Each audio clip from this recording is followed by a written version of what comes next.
Taoiseach, Sinn Féin has called consistently and repeatedly on government to tackle the extortionate rents that are crippling workers, families and students. We told you the way to do this is by cutting rents through a refundable tax credit equivalent to 1 month's rent, and crucially by banning rent increases for 3 years. We were very, very clear. Both measures must go together to give hard-pressed renters the relief that they so desperately need.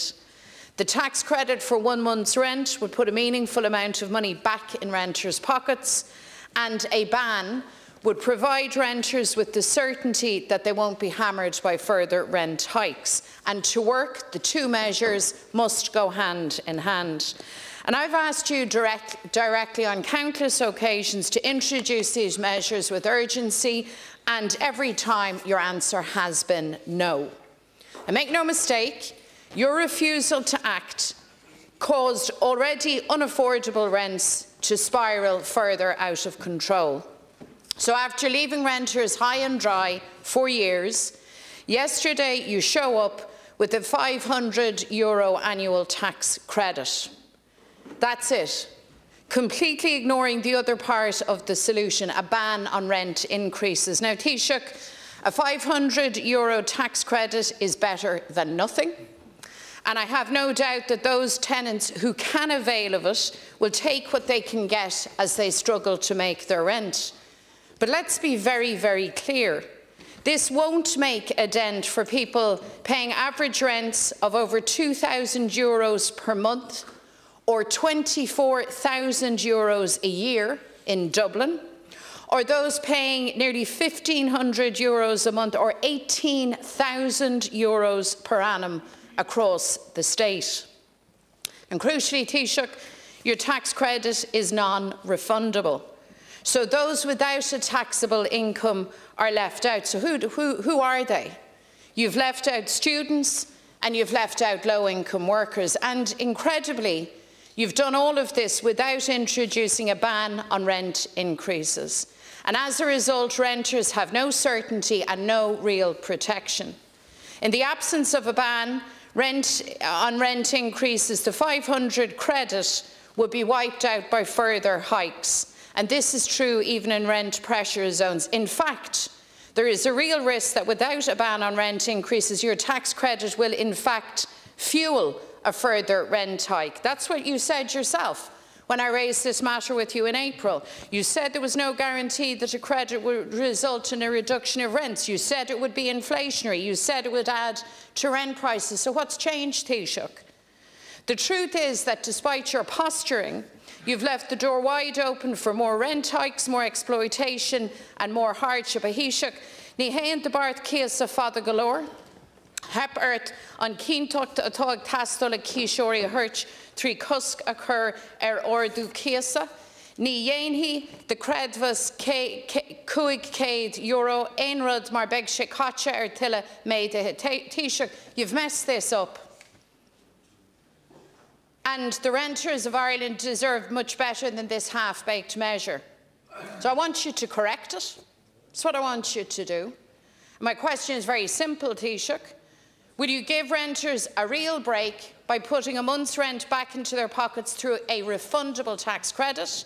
And will you give renters the certainty and protection they deserve and need by banning rent increases for 3 years? Thank you very much. Taoiseach, please. Could I first of all say that since this government came into office, we have, just over 2 years ago, we've demonstrated our absolute commitment to do whatever is necessary to protect Ireland's society and Ireland's economy. That was clear during the pandemic, when we put in place unprecedented supports for people and for employers to keep jobs intact. And that's what's happened yesterday as well in terms of the presentations by Ministers McGrath and Minister O'Donoghue.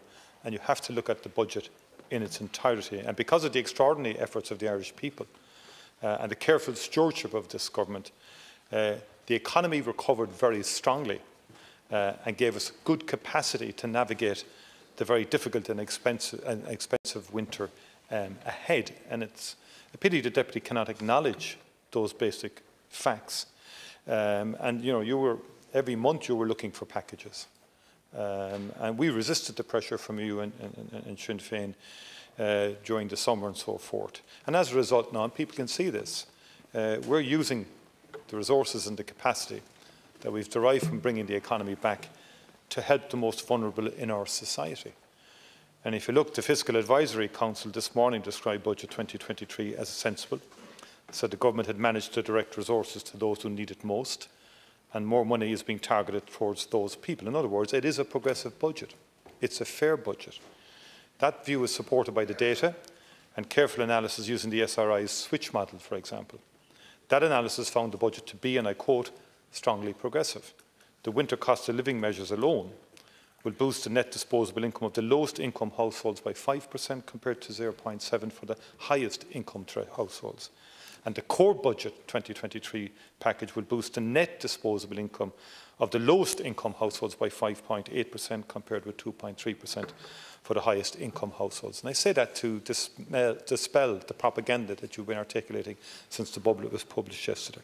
In relation to the rent tax credit that the government has introduced, it's 1,500 for this year, in 2022.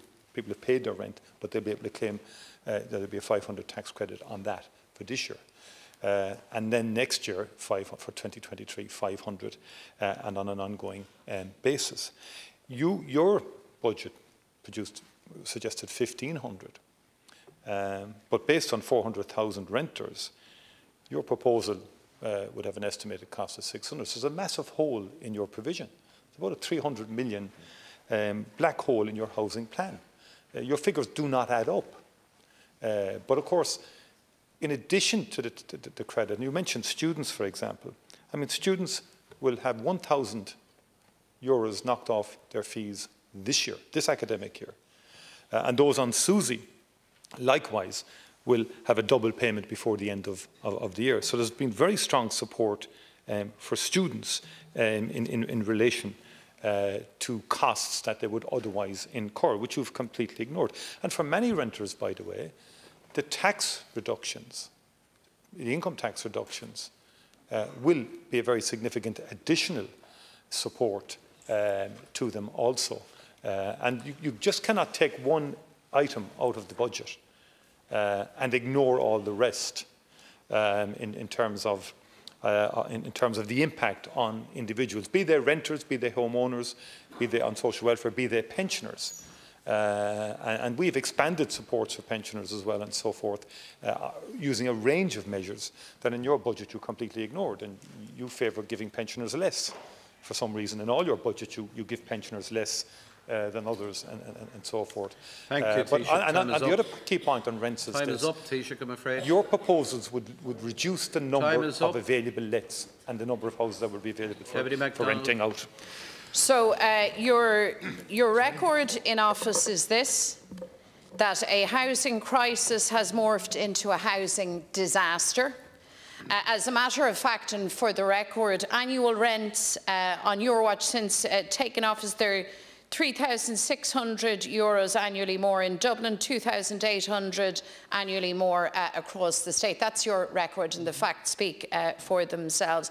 I am raising the issue of renters with you specifically, those who rent, those who are under pressure, those who were looking as you spread the largesse for the relief that we have been asking for years now. I've put this case to you for years. You showed up yesterday with something that is inadequate and flawed, and I want you to correct it. There are 3 design errors. Number 1, €500 is not enough, not when you're facing the type of rents that people are paying. Number 2, the tax credit is not refundable, and that means students and low-income workers are excluded. They don't get even the €500. And thirdly, and crucially, for this to work and for renters to have relief, there has to be a ban on rent increases for 3 years. And I am inviting you, Taoiseach, to correct the error in your proposals made yesterday. Your proposals will drive more houses out of the rental market, will drive more houses out of the rental market. It's a fundamental flaw in your entire approach. You're ignoring the fact that every year less people are renting out houses. And the idea of the ban would have a detrimental impact, particularly over 3 years. You need to get real in terms of the market out there in respect of people leaving it. Why are people giving up and don't want to let out houses anymore? No, it's not. It's because of the endless vilification that people like Deputy O'Brien and others pile upon people on an ongoing basis. I will adjourn. I will suspend the House if you continue. You, Deputy, you persistently interrupted the Minister when he was speaking. Please desist. So the balance, there's a 2% limit on the rent pressure zones on rents as we speak, okay? And that is a reality. We have brought in a rent credit. We've allocated 400 million, okay? You've allocated 300 million for 1,500. Your figures do not add up. We've actually provided 400 million for 1,000. 500 this year and 500 next year. You only allocated 300. Time is up. Your figures do not add up, Deputy.